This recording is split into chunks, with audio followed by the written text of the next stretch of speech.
And the music fades out. Hey, welcome, John. Gary Welcome to Marvel. Wise Fools. This is not the Bible study you want, it's the Bible study you need.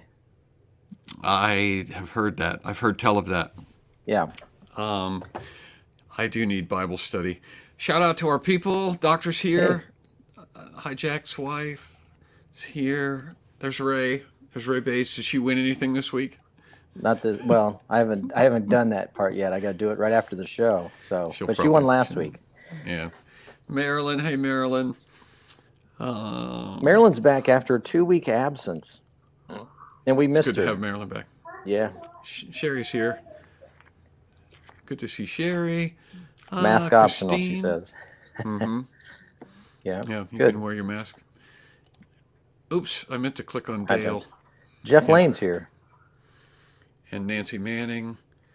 I'm going in order of appearance here, so this is not Okay. necessarily a statement on prioritizing one person over another. Right. So, all right. And so Gary's back. He was out in the boondocks, sleeping in a lean-to in the forest, next to a bear, next to a bear cave. In upper state New York, yeah, Or am I? or New York State. Have I got the wrong picture in my head? Because that's what I. That was a that's little what I bit pictured. wrong. Yeah, that's not Yeah. quite right. Yeah, it was a.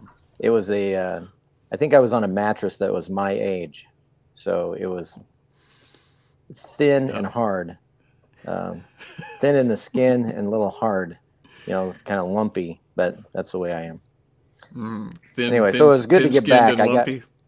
Yeah, You yeah. are not thin-skinned. So I was teaching at Lamplighter for a week, actually Wednesday to Wednesday, Thursday to Wednesday, something like that. Anyway, had a great time, a good group of kids, 20-somethings, early 20s, and love the Lord, and we're like a sponge just soaking up all the stuff I had to say. And we did some great work. Man, in fact, I did a video of their work. I don't know if I'll post it or not, but I might. It was pretty cool. What we did was we illustrated Psalm chapter 1. There's so many images in Psalm chapter 1, and these kids they just pulled out all this great stuff. That sounds very cool. I think It was very cool. You should I'll post it at some point. post some of it. Yeah. Yeah, but it was challenging. A lot of them they had a lot of questions, and I was there over the weekend, so I went to church with them, and they probably got their fill of me because I'm just constantly saying, "Well, I remember back in 2010 when telling them about the way life 10. used to be in America." 10 when many of them were like born in 10, right? 9, 10. Yeah. Gosh. These youngins, Well, no, they wouldn't be born in 10. They would have been born in 2000, right? 2000, yeah. Yeah. Still, that seems, yeah.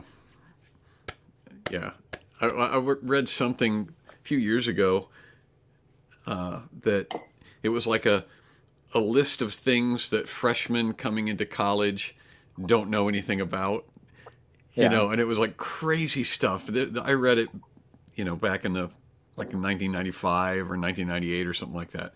Mm-hmm. And it was, just stuff that we just take for granted as being part of American culture because we grew up with it. And these kids Yeah. have no idea about it. Right.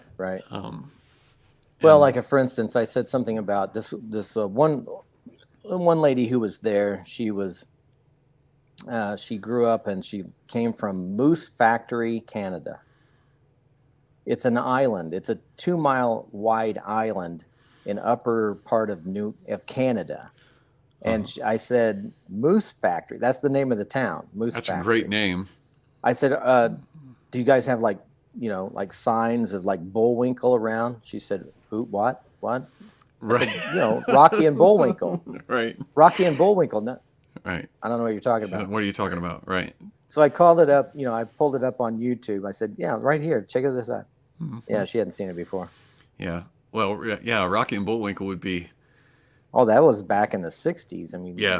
That was a long I remember time ago. Saturday morning waking up and, watching that fractured flickers and and all these kinds of goofy, Fractured funny Fairy Tales stuff. was hilarious. Fractured Fairy Tales. That's what I meant. Hmm. Fractured Flickers was a different show. Fractured My Fairy Tales. my wife read a thing to me today from it was an exchange between a mother and a daughter, and the daughter Yeah. was asking for a microwave oven up in her room, and her mother said, "Yeah, okay, you can get one, whatever." And so the daughter then texts back to her and says, "What kind of batteries does a microwave oven take?" And the mother says, "Are you serious?" And the daughter says, "I think it's the big ones because it charges a lot of power, but I'm not sure which ones." And the mother's like, "You plug it in. It doesn't take batteries." And the daughter was like indignant. "Well, how was I supposed to know? Every microwave I've ever seen has been like in the wall. How am I supposed to know, how it gets?" Yeah, that's great. That's really good. It's in the Mm, wall, so it must yeah, have it's batteries on it. I don't yeah, see a plug-in. it's just Yeah. magical. Just magical, whatever. So, Oh, to be young again. I will say this about the my students this past week. They were, for their age, they're way beyond what I was at that age. I was dumb as a brick, and they have a lot more mm, knowledge, not just about God's word, but about a lot of things. And they're at Lamplighter, and they're getting exposed to a lot of theology. And then I come in and give them all this art stuff, along with theology, which they didn't see coming. And it was great. I enjoyed it, but I'm happy to be home, get back to my daily routine. And John, you told me that you like to be home. oh, I love being home. Yeah, I'm a homebody, and yeah, I'm a very reclusive person by nature, and I tell people that when I'm out doing shows, and they don't believe me, is because that I'm up is on is stage. that And is that a norm for a lot of cartoonists? Because I know that I've heard that Steve Martin was that way. He's very reclusive, except when he gets on cartoonists, stage. No, Steve Martin, is he a reclusive? Because mm, like, is that normal for not cartoonists? I'm sorry, for comedians. For mm, comedians, is that normal? I don't know. Many of the comedians that I know are pretty reclusive people. Yeah, But not not all of them. Some of them thrive on it. And some of yeah, them are you know actually crave it. They have to get in front yeah, of people, or else they start to feel like they have lost their purpose. But yeah, I am not that way. I like to be I like to be home, and I like to be with my people, and I have to make an I have to make an effort to go out and be sociable. Not because I don't hmm, like people, not because I just it's just it's easier for me to stand up in front of a room full of 500 people and talk to them at once than it is to yeah. have a conversation with five people, sitting in a living room. I get it. I understand that. I met Chris Tucker one time, the actor. Mm-hmm. He did all those movies with Jackie Chan. He Mm-hmm. came to the Indianapolis Star one time for an editorial board meeting. He was there with Bono. Boy, I'm just name dropping, aren't I? Wow. Anyway, but Chris Tucker, I don't think he's acting. When I saw him, and in real life, he's like he is in the movies. Like Just he's in the movies. quick one-liners, just goofy, Mm-hmm. and maybe he thought he was on stage. I don't know, but I drew his caricature, and he said it looked like Bill Cosby. Oh Mm-hmm. man, you made me look like Bill Cosby. Back in the day, that wasn't necessarily a bad thing, though, That wasn't a bad thing. Nowadays that wouldn't be a compliment. right? So yeah, Ray says a lot of introverts away from people most of the time. That's Yeah. Christine says the older she gets, the more she enjoys her own company. Yeah, and it sounds, Yeah. I can go for hours in the car. I don't listen to the radio very often in the car. I spent 20 hours in the car last weekend driving to Wow. Yeah. North Carolina and home. So I And just drove back. I just drove back last night from New York, eight and a yeah, so half what'd you do in the hours. car?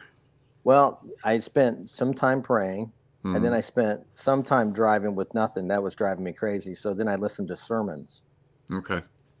I didn't listen to hardly any music at all. I just listened to, like, I listened to one guy after another. I was listening to. I've kind of gotten into Jimmy Evans in the recent past, and so I listened to him. I even listened to a Billy Graham from 1970. It was something he was doing. Those get a little dated. A Little vintage, yeah, dated. that's vintage. But my favorite. That was back when Rocky and Bullwinkle were on. Was Yes, that's right. yeah. That's right. That's me. And but my favorite of all time, favorite pastor of all time to listen to, Adrian Rogers. I was to answer your question, Christine. I was in Ridgecrest near Asheville. Yeah. And you said it was a marriage conference? Yeah, I was doing a marriage conference, and it was good. Did a marriage conference, and I taught a couple of workshops on cool.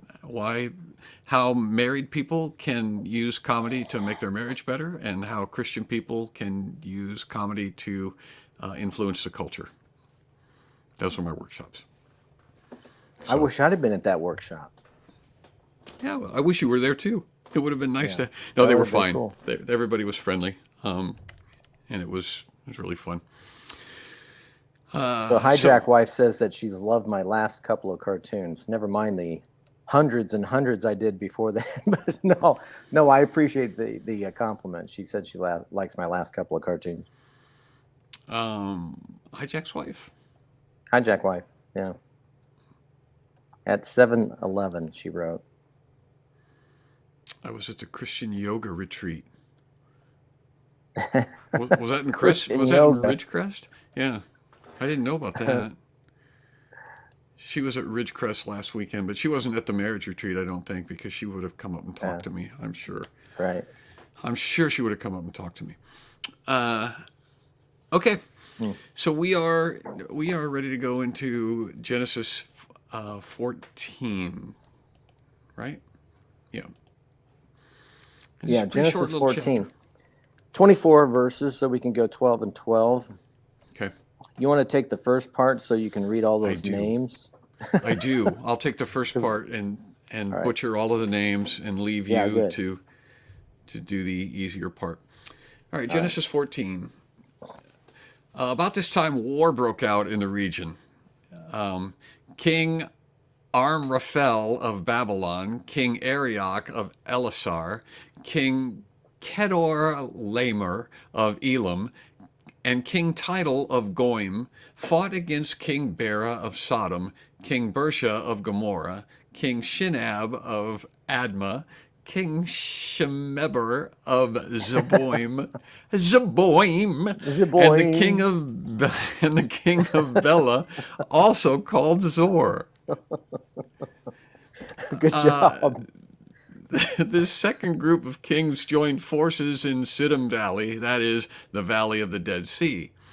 For 12 years they had been subject to King Kedorlaomer, but in the 13th year they rebelled against him.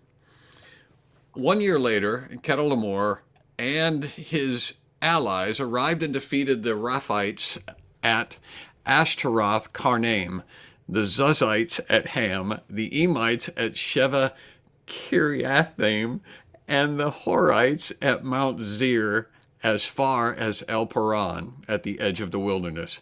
Then they turned back and came to En-Mishpat, now called Kadesh, and conquered all the territory of the Amalekites and also the Amorites living in the Hazon Tamar.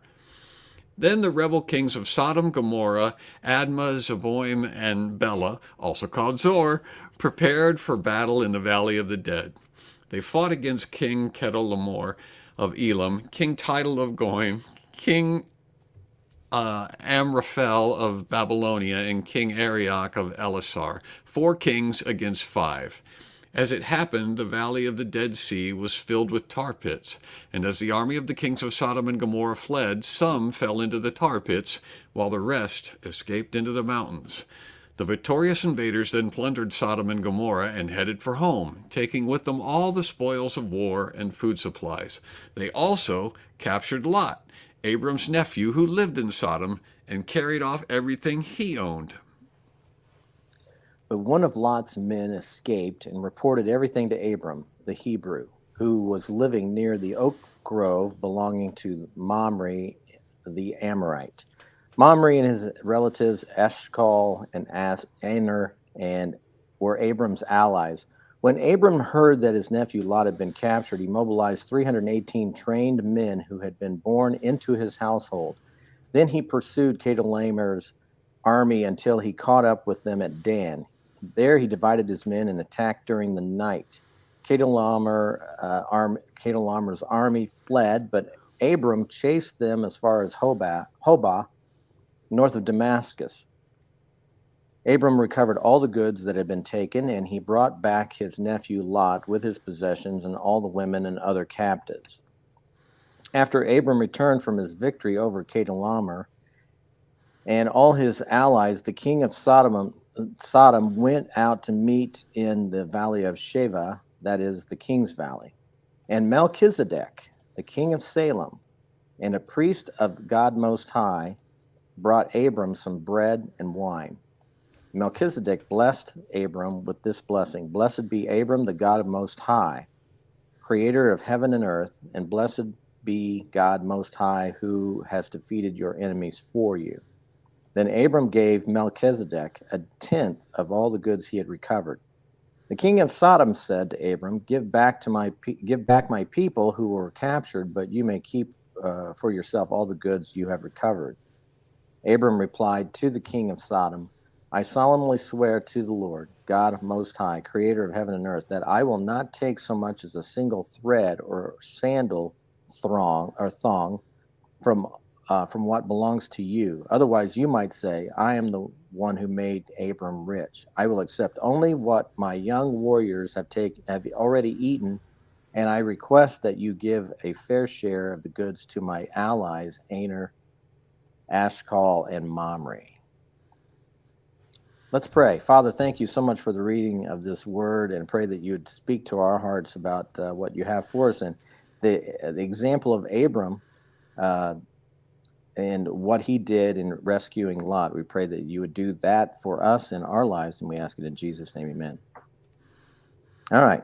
Okay. All right. So how do you want to break this down? I have no preconceived preferences. So this is the first war ever recorded in the Bible. So we have, now I'm not sure, and I don't know that anybody knows, why these four kings were paying Chedorlaomer. They were paying him some tribute, almost like a tax. Is that like a protection money? I don't know what it is. But after 12 years of it, they decided that is enough. And so they said, no, we're not doing that again. We're done with that. And so that's when Chedorlaomer and his guys decided that they were going to fight. So it's 4 kings against 5, and we don't know how many soldiers they had. But so they win the battle, and then they just ransack Sodom and Gomorrah, and they take the goods, and they take people with them too, I imagine, to be slaves, and one of them was Lot. Right. And one of the guys escaped. One of Lot's guys escaped and told Abram. So now Abram is going to go chase after them. He has 318 trained men who were born into his family or into his entourage. And because Abram still doesn't have any children, but they were workers who had children, I guess. But so we figure they're probably young men. But 318 against 5 kings, I have to think that they were completely outnumbered. But this is the way God works. He's worked this way before. Now, the really cool thing is he was smart enough to think we just attack them at night, catch them off guard, and it worked. And go ahead. You were going to say something. No, I always wonder about you attack at night, but still there's probably somebody was awake. Surely they would post guards and not just be complete. I mean, maybe not. What matters is that God is on their side. Yeah, and so that was the key. When it comes back, Melchizedek tells him that the battle that he won was because of God. God gave him the victory. Right. So he, Lot is living in Sodom, and it gets captured, and Lot gets taken away. And so my we talked, I guess, last week or the week before, I can't remember, about how sometimes it's hard to know whether your circumstances are God telling you that you're going the wrong direction and it's an obstacle Hmm. that you're supposed to turn back from, or whether it's God challenging you and testing your faith and it's something you're supposed to push through. And Right. this would be one of those things where I would go, okay, my nephew was just captured.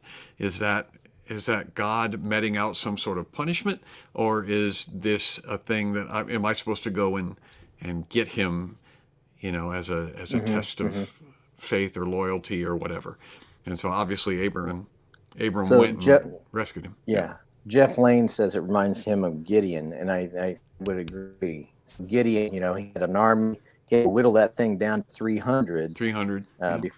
before God would tell him to go and fight, and was completely outnumbered. And so, it was clear that when the victory is won, it's something that God did.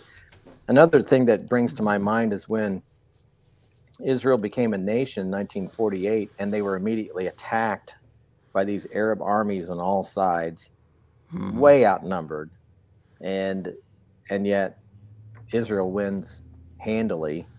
And then they were attacked again in the 6 Day War in 1967, again way outnumbered, and God gives them the victory. I don't know how they don't recognize, well, this was God did this.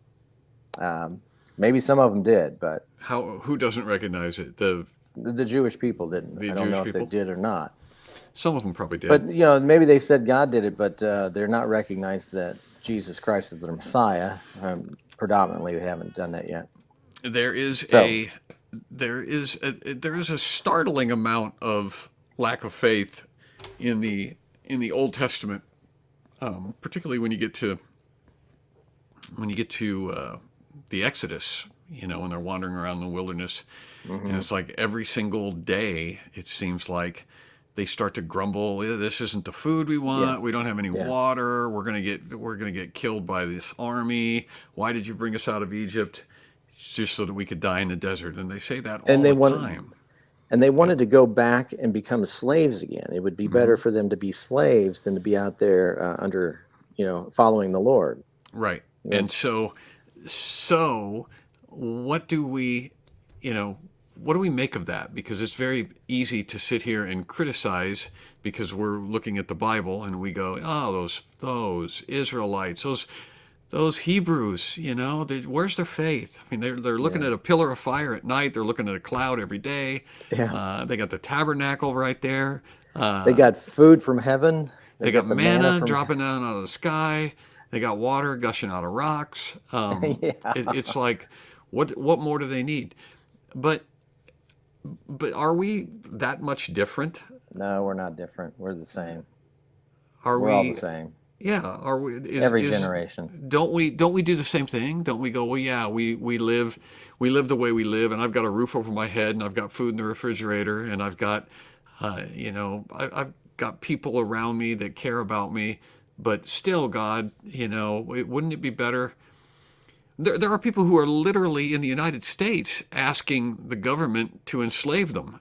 They're saying, Yes. you take care of me for a paycheck from the government.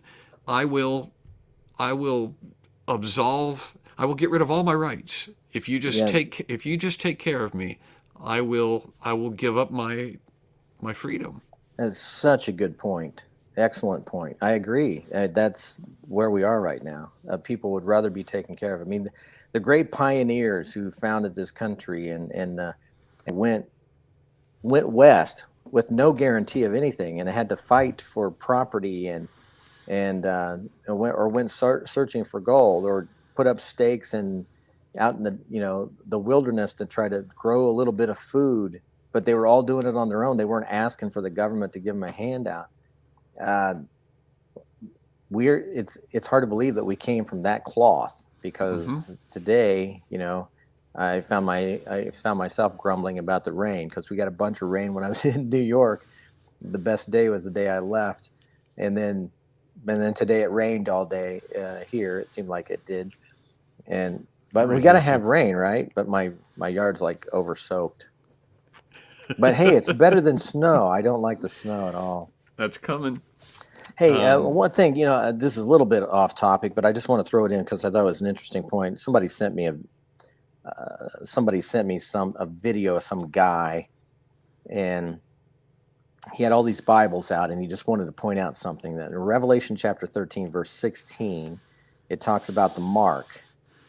And in the NIV, the ESV, the NLT, New Living Translation, New King James, they all say they would put the mark on the right hand or on the forehead. The only Bible that doesn't say that is the King James, and the King James says the mark is in the right hand and in the forehead. Now, here's why I think that's interesting, is because I don't know why it got changed. I don't know exactly what that reasoning was for, but in 1600, from that time on, and you can look it up on your app if you want to look, but King James says in, and at the time that was written 2,000 years ago, what did that mean? The mark would be in the right hand. Well, now in this generation, we know that they have chip technology, which they were just embedded in your skin. Mm. They wouldn't have thought of that back then 2,000 years ago, but I think it's interesting. I don't know why it got changed in the other versions, but it's a simple thing, but it means a big difference. It's not a tattoo. That is if the King James. Now, I haven't looked up the Greek, so if I looked up the Greek, well, maybe that would explain the confusion, but that was just something I threw out there. I don't know if anybody else had already noticed that. Maybe Jeff Lane, he's pretty savvy. Maybe he already noticed that difference. And I'm not a King James only guy. I'm just saying that I do find it interesting that there's those differences. I do have a King James Bible here. I grew up on the King James. You probably did too, John, because we're older. Yeah, I did. I grew up on the King James, but then the NIV became a thing when I got to be about junior high, and that was what I switched over to NIV and never looked back after that. So yeah, I've looked back since, but yeah. But, so all right, back to our text. Yeah, we have a group of people who are well, we haven't gotten to the Exodus yet, but we've got God's providence for Abram, and apparently it was okay for Abram to go and get Lot out of the place where he was carried off to. Where'd they carry him off to? Did it say? Something about Dan, was that? Yeah. Yeah, they caught up with them at Dan. So they brought him back. I don't know where the tribe of Dan landed. Oh, well, this is before the tribes. They were before everything. So I don't know. There was some city called Dan or some area called Dan. That's what it was. All right, so he brought back Lot and all of his possessions and the women and the other people. So that was a thing that's of note to me. There's a lot of times in the Old Testament when there's people being captured. I mean, it was a whole group of people, and who knows how many there were, but there was some people, there were some women and other people that were taken hostage. One thought I would like to point out too is that Abram, from everything we've seen so far, is that he was a man of peace, but he loved peace so much he was ready to go fight for it. So when his nephew was taken captive, it meant enough to him that he had to go rescue him. His brother's son is taken, and he couldn't just stand by and let that happen. So he goes and fights. And there are times, this is a perfect example here, first war, and Abram doesn't have anything to do with that war until his nephew's taken. Now he makes it part of his duty to go rescue. And I think that, for so long, America has been that way. We've, it's not our fight. We didn't want to get into World War II, but once they pushed our hand, well, then we had to go do something about it. And unfortunately, I think we've become the world's policemen all over the world. And a lot of blood and treasure has been spilt to try to make the world a more peaceful place. But war is war, and people die. They get and I'm sure it doesn't tell us here how many people were killed in this battle, but I would have to think there had been some. So There they come is, back. well, there's a lot of war in the Old Testament, especially when you get to Exodus, Yeah. and in Leviticus and Deuteronomy, where the a lot of modern theology in particularly New Testament theology sort of tries to divorce itself from the Old Testament history. And Mm-hmm. when you do that, when you ignore the Old Testament, then you don't really get a true picture of what it is that God has done and is doing, and you don't really get a true picture of God's nature. Um, Mm-hmm. and what happens is, I think that when you when you don't pay attention to the fact that God was responsible for a lot of people dying in the Old Testament. Well, God's actually responsible for every person that's ever died. Yeah. God makes the He's the decision giver of whether or not life. they So live or yeah. die. Yeah. Right. Right. But in the Old Testament especially, you've got the commission, go and take over this land and Mm-hmm. slaughter everybody. Slaughter everybody. And if you don't realize that that's what happened when Mm-hmm. God was making a space for his people, then you get Mm-hmm. into the New Testament, and you've got this kind of warped idea that God is nothing, that God doesn't have any wrath. You get this, Yeah. Right. Right. you come to a place where you go, well, God is just this big friendly old man in the sky who Mm-hmm. wants everybody to live, peacefully. And Mm-hmm. he does, but there are conditions. The only way to live peacefully is to submit yourself, to God. And the reason that those people were conquered is because they were not living righteous lives. You had entire Right. Right. civilizations that were living in rebellion to God, and Right. that's why he favored the Israelites, and that's why he destroyed the other civilizations. Mm-hmm. Mm-hmm. And it's important to know that. It's important to know that there are consequences to not obeying God. There's consequences for Right. that. Right.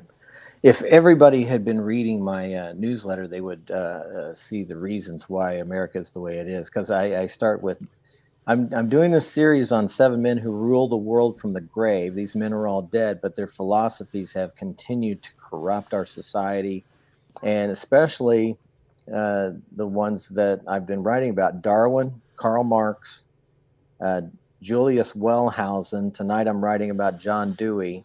Next week it's Kierkegaard. And Soren. yeah, so and the problem is, here's the theme of all of these guys. Mm-hmm. We're going to take God out, and we're going to make it just natural. Hey, thank you, Christine. There you go. But that's the key, that all of them are trying to come up with natural reasons why we are the way we are, and Mm-hmm. and so we don't need the Bible, we don't need God. Mm-hmm. Kierkegaard said God's dead, and that theme. So here, you want to be a radical in this generation? Tell people that we need to reintroduce God to our society. We need God in the school system. We need God in government. We need God guiding us. That will make people's heads explode, because they have bought the lie that has been spoken and written about since the 1800s. It's also interesting to me that all of these guys were born in the 1800s. Mm-hmm. And then they come up with these ideas and they write a bunch of books about it. And then you fast forward about 40 years and people go back and look at what they wrote and say, wow, that they're right. They're right. There's no God. There's no evidence. No evidence for evolution. But Mm-hmm. I'm sorry, I'm getting off on tangents tonight. But here's my segue to get back to our text. Mm-hmm. So Abraham comes back and he meets Melchizedek, is the king of Salem, and he's a high priest of God Most High. Now, here's the interesting thing. So Abram is called by God Most High, the Creator God, to go to Canaan, the land of Canaan. So he gets there, and the Canaanites, they're all worshiping Baal. They're worshiping foreign gods, and except for this guy, who it says he's a king and a priest. Now, we don't know anything about where he came from. We don't know anything about his parents, but he's living in Canaan. And I assume that he's the king of Salem, which is like a precursor of Jerusalem, the last part of the same name.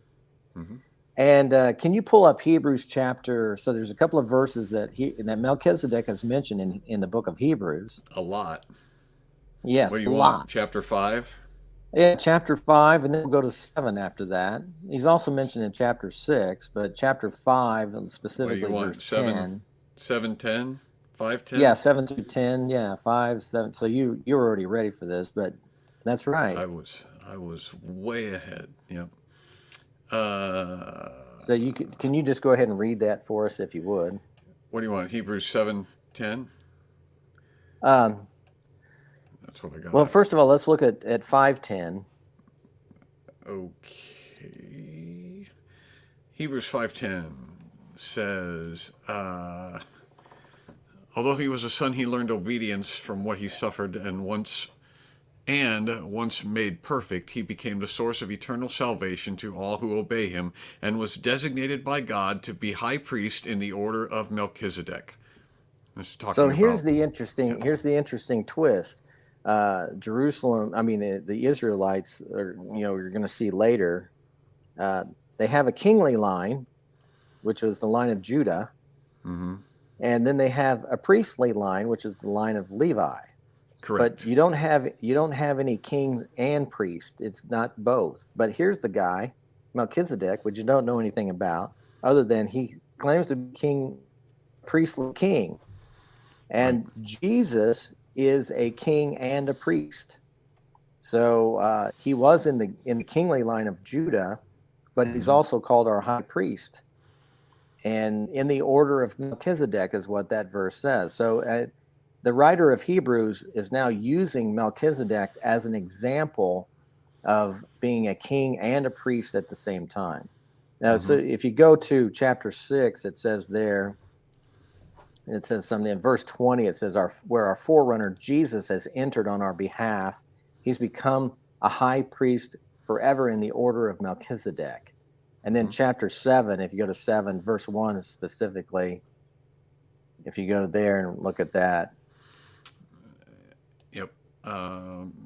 Melchizedek was king of Salem, a priest of God Most High. He met Abraham returning from the defeat of the kings and blessed him. And Abraham gave him a tenth of everything. First, his name means king of righteousness, and then also king of Salem, which means king of peace. Without father or mother, without genealogy from beginning of days or end of life, like a son of God, he remains a priest forever. So the big question, John, is who is this Melchizedek? And there's some different theories out there. Yep. And I'll be honest with you, I've been all over the place with this, but I think I've kind of settled on a position. And so some people think that this is actually that Melchizedek was a Christophany. Right. That he was Christ. That he was actually Christ, pre-incarnate Christ, and that he was appearing. My only one hiccup with that is that later on, when Sodom and Gomorrah are destroyed, God comes to Abraham, and they have this conversation about you're going to have a son, your wife's going to have a son, da da da da. And he has two other men with him. We assume they're angels, but it's obvious that Abraham recognizes the one guy as being the Lord, and he kills a fatted calf and cooks his meal. So that would have taken some time. So he would have been there for a while. But he doesn't ever say, "Oh, Melchizedek, I remember you." He doesn't say that. I think that if Melchizedek was a Christophany, then Abraham would have said something about that. There's no mention of it. Moses doesn't write that. By the way, Julius Wellhausen was the first guy, I guess, from what my study has been, is that he was the first guy who said that Moses didn't write the first book, 5 books of the Bible. So Moses didn't write the Pentateuch. That was just a bunch of writings from a bunch of other guys. And, oh, by the way, Adam and Eve, that's probably a myth. We can't take that literal.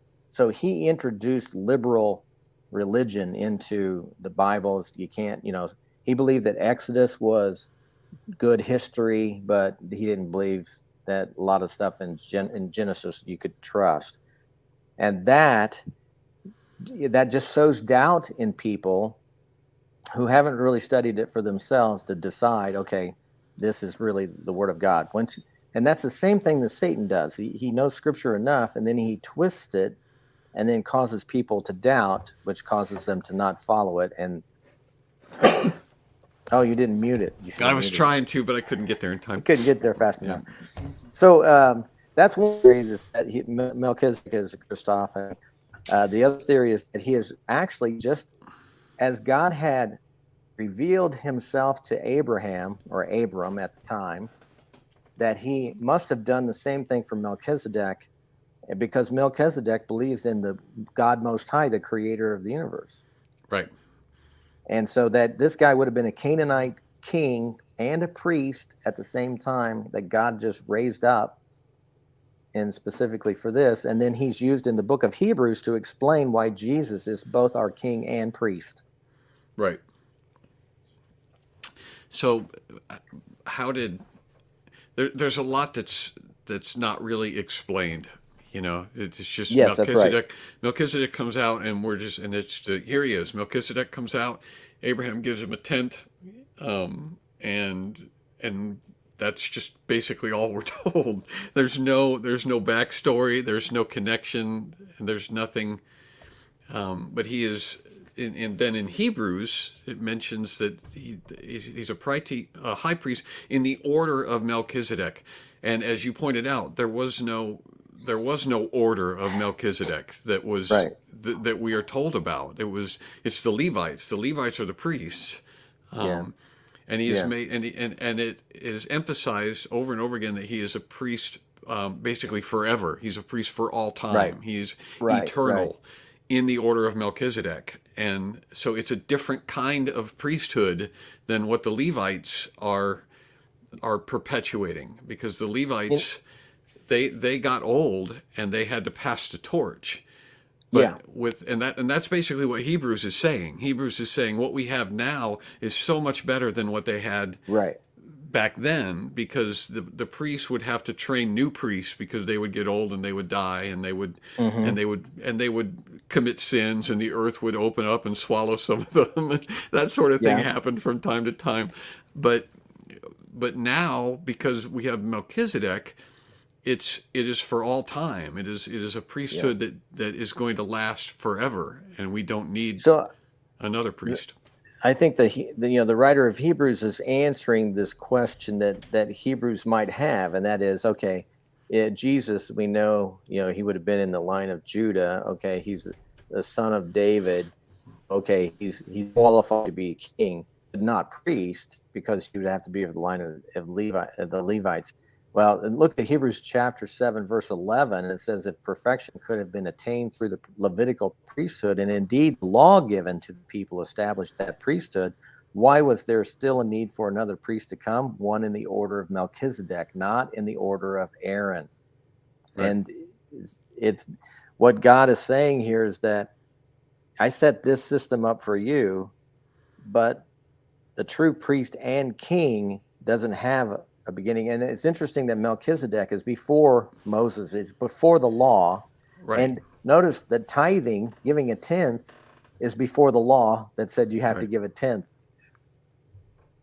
Yes, well, and Jesus is the one who fills that bill, both priest and king. And that's the reason that a lot of people will speculate that Melchizedek is Christ, or some representation of Christ, or something like that, because otherwise it's just this really random thing to have happen you're talking about a Canaanite king or whatever. It's just he just comes flying into the Yeah. narrative from nowhere, and Yeah. this is it's and Jesus is a priest on the order of Melchizedek, and we're like, what? Yeah. We spent there's hundreds of verses about the priests in the Old Testament, and Yeah. there's Yeah. there's one little instance of Melchizedek, and so you're like, what does all this mean? Why is this The here? other the other interesting thing about Genesis 14 and verse 18, it says, and Melchizedek, the king of Salem, the priest of God Most High, brought Abram some bread and wine.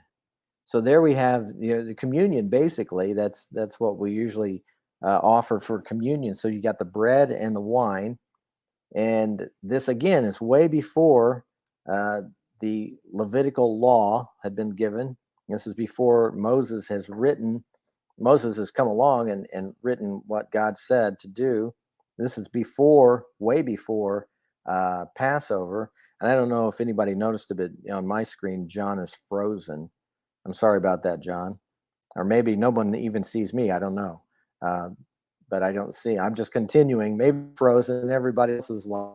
Maybe the rapture's occurred. No, no, no. I would be gone if that was the case. So anyway, I'm just going to continue on. So now I'm the only one on the screen. So blessed be Abram by God Most High, creator of heaven and earth, and blessed be God Most High, who has defeated your enemies for you. There again, so we talked about that earlier, that God defeated the enemies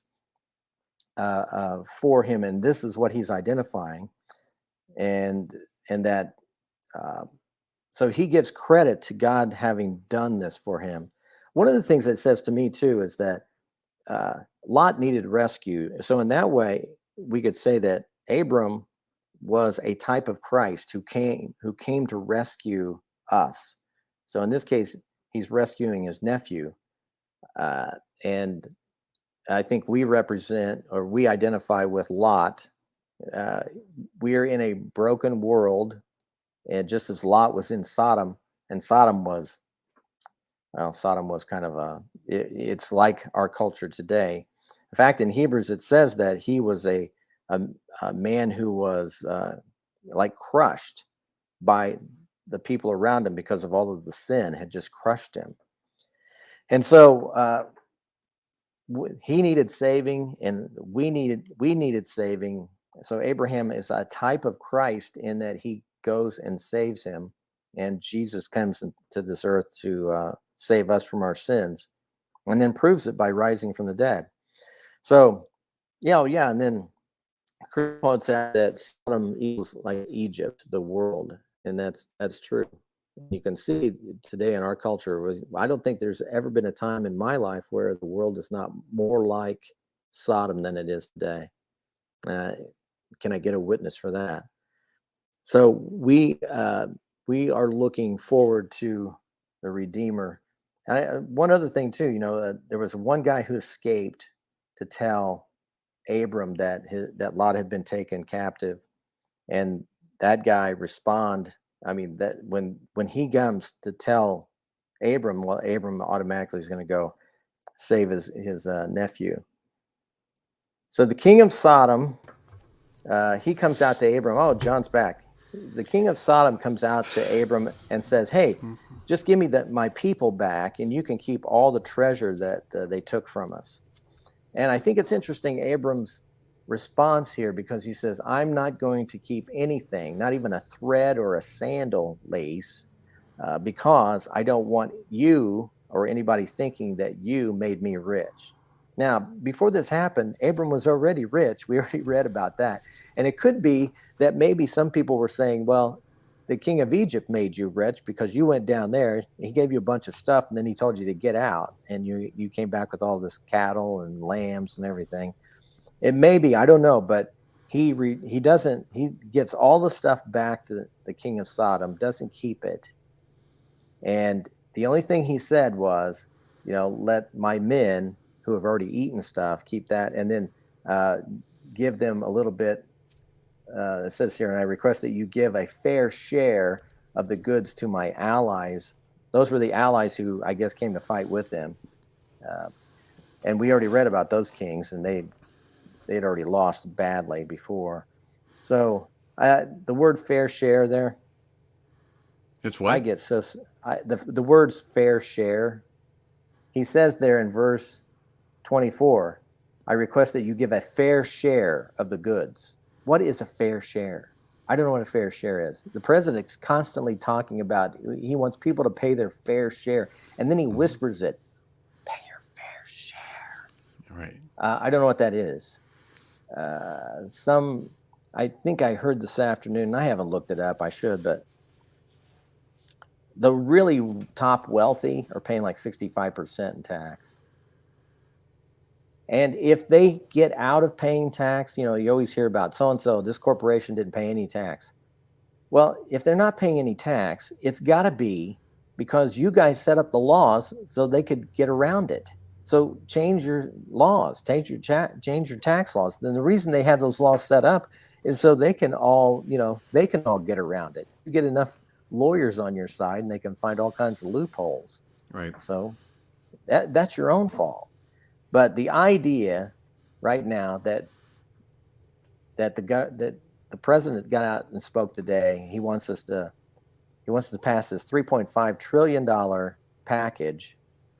And we don't know what's in it. Nobody's read the bill. But it's not going to cost one dime, he said. Not going to cost one dime because you know why? Because the rich are going to pay their fair share. Right. I have no idea what that is. Tell me a percentage. Give me a percentage. They won't give you a percentage because they've done polling and fair share. People go, yeah, everybody ought to pay their fair share. But if you start putting percentages on it, what's the fair share percentage of a guy who makes $1 million or $1 billion? Who was it? Was it Thomas Sowell that said, how much are you entitled to of somebody else's work? Yes. How I much? think How that much? was Thomas Sowell. What's your you're fair right. share of what somebody else earns? Yeah. Yeah. I think that the issue is not that people are not paying enough taxes. I don't think that's the issue. I think that the government is mismanaging what they take. Yeah. And I think that, and that's across the board. I think that the rich people are paying their fair share, and I think everybody that's paying taxes is paying their fair share. And if the government wasn't wasteful and reckless, Right. If they treated it like their money instead of like a slush fund that that they can do what they want with, then I don't think that we would have the problems that we have. There are too many social programs that have been implemented over the years that are massively expensive, and the people who are the beneficiaries of those programs now see themselves as entitled to the benefits that those programs are providing. And so when you say, well, we're going to adjust those programs so that the benefits are affordable, then they feel like they are losing something that they deserve. And so it's bad when you've got a bunch of people who are entitled to whatever it is that they're getting, rather than grateful for.